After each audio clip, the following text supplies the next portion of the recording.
అండి, నా పేరు మాల సంజీవ్ ప్రశాంత్. మాల సంజప్ప కుమారుణ్ణి. మాది హోసూరు. హోసూరులో మాకు గత 18 సంవత్సరాల నుంచి 3 ఎకరాల పొలంను సాగు చేసుకుంటున్నాము. రీసెంట్గా జగన్ ప్రభుత్వంలో వచ్చిన రీసర్వే ప్రకారం మాకు ఒక విలేజ్ సర్వేయర్ నుంచి, హోసూరు విలేజ్ సర్వేయర్ నుంచి ఇంటిమేషన్ రావడం జరిగింది. రంగన్న అనే ఒక వ్యక్తి రీసర్వేకి అప్లై చేసినారని చెప్పి విలేజ్ సర్వేయర్ నుంచి పక్కన పొలం మాది కాబట్టి ఇంటిమేషన్ రావడం జరిగింది. మీరు హాజరు కావాలి, సర్వే జరుగుతుందని చెప్పి దానికి అంగీకరించి నేను అందుబాటులో లేనంగా మా నాన్న మా తమ్ముడు రీసర్వేకి అటెండ్ కావడం జరిగింది. మా నాన్నకి ఆరోగ్యరీత్యా కొద్దిగా ప్రాబ్లమ్స్ ఉన్నాయి, సరిగ్గా గడవలేదు. కావున మా తమ్ముడు నాన్నకి రీసర్వే అంతా మంచిగా జరిగింది అనుకున్నాం. కానీ విలేజ్ సర్వేర్ ఏం చేశారంటే మాకు ఆ రోజు మీ పొలంలో మీ 3 ఎకరాలు కాకుండా ఇంకా 15 సెంట్లు అదనంగా ఉన్నాయని చెప్పి మా పొలంలో 17 సెంట్లు అదనంగా ఉన్నాయని చెప్పి మా డాడీకి చెప్పడంన మా డాడీ దానికి అంగీకరించి మా 3 ఎకరాలు మాకు ఉంచండి, మిగతా ఉన్న 17 సెంట్లు ఎగస్ట్రా ఉన్న భూమిని తీసుకోండి అని చెప్పడం జరిగింది. దానికి మేము అంగీకరించాము. సర్వే జరిగిన తర్వాత తెలిసింది ఏమంటే విలేజ్ సర్వేయరు మరియు మరి ఇంకొంతమంది రెవెన్యూ అధికారులు ఈ రంగన్న అనే వ్యక్తితో కుమ్మక్కయ్యి మాకు చాలా అన్యాయం చేయడం జరిగింది.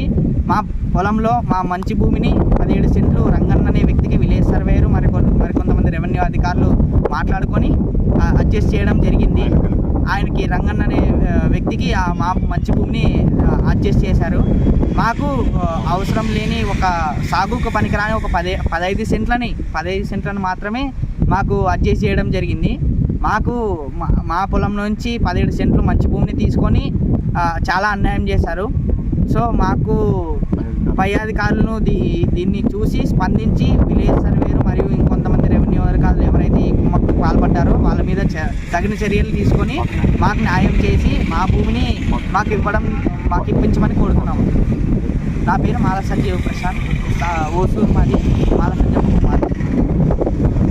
మన సర్వేకి అయితే నీకైతే మేము మరో ఒకరికి అంతకి ముట్టింది అంటున్నారు, బయట టాక్ ఉంది. దాని మీద మీరేమంటారు? అది వాస్తవం కాదు. వాళ్ళు ఏదో పుట్టించుకుంటున్నారు కానీ అంటే అవతల అమౌంట్ తీసుకొని నాకు అన్యాయం చేశాడని వాళ్ళ వాదన. లేదు అట్లాంటి ఏం లేదు. మీరు కావాలని విచారించుకోండి. మీరు కరెక్ట్గా సర్వే అనేది ఇద్దరిని కూర్చోబెట్టుకొని చేసి అయిపోయింది. జస్ట్ మీరు మిస్టేక్ చేయడం అయితే లేదు ఖచ్చితంగా ఇద్దరిని ఒక దగ్గర కూర్చోబెట్టే చెప్తున్నాము. మరి ఎట్లా ఏం నిర్ణయం దీని గురించి ఇంకా ఏం చెప్పగలుగుతారు? అది మనం ఫర్దర్గా మన సర్వే మొబైల్ కలిసండి, ఆయన దగ్గర రిపోర్ట్ ఉంది. ఎవరు? నేను సర్వేర్ సార్ మాట్లాడుతున్నాను. చెప్పు సార్. ఇప్పుడు వాళ్ళ పాత కొలత ప్రకారం ఉంటామంటున్నారు. నీకు వెంటనే ఫోన్ చేసి చెప్పినా కదా, పాత కొలత ప్రకారం మీకు ఉండటప్ప ఎందుకు ఇంకా వాళ్ళకి ఇష్టం లేనప్పుడు మీరు ఎట్లా గతంలో ఎట్లుంటే అట్లా ఉండాలని ఫోన్ చేసి చెప్పినా కదా. అవును సార్, గతం అంటే అప్పుడు స్పీడ్ పోయింది సార్. మేము సర్లే అవి కొన్నారా లేదా నేను చెప్పినానా లేదా విషయము అంటే నేను వాళ్ళ కంప్లైంట్ సంజయ్ కంప్లైంట్ మేము అది కాదు, నేను ఫోన్ చేసి చెప్పినా కదా అంటున్నా. అవును సార్, ఆయన కేను కొలిపించుకున్నాడు, కొలిపించుకున్నాడని సార్ చెప్పు. కాదు చెప్పేది నువ్వు. ఇప్పుడు వాళ్ళు ఫోన్ చేసి వెంటనే లేదన్నా వాళ్ళు ఉండరంట. వాళ్ళ గతంలో ఎట్లా ఉన్నారో గతంలో ఉన్న ప్రకారం నీకు ఉండమని చెప్పినా కదా. ఇప్పుడు సార్, ఇప్పుడు స్టేన్ బీడు ఉండే మూక తాళ్ళతో పంచుకోవడం అవి అని ఒక విషయం చెప్పేది పూర్తిగా. గతంలో మీరు ఎట్లుంటే అట్లుండండి. పాత కొలతలు వాళ్ళు ఎట్లున్నాయో వాళ్ళు 3 ఎకరాలు వాళ్ళు ఉంటారు. నీ భూమి నువ్వు ఎట్లుంటావో అట్లే ఉండు. ఇప్పుడు వాళ్ళది గతంలో ఎట్లున్నారు అంటే మధ్య సూరన్నది వచ్చింది కదా నీకు, అట్లే ఉండరు. ఇప్పుడు సర్దుకోని ఇప్పుడు ఆయనకి ఇప్పుడు ఎవరికి నష్టం లేదు కదా. ఇప్పుడు ఆయన 3 ఎకరాలు ఆయనకు ఉంటుంది, నీ భూమి నీకుంటది. పాత కొలత ఎట్లుంటే అట్లున్నాను సాగు చేస్తున్నాము.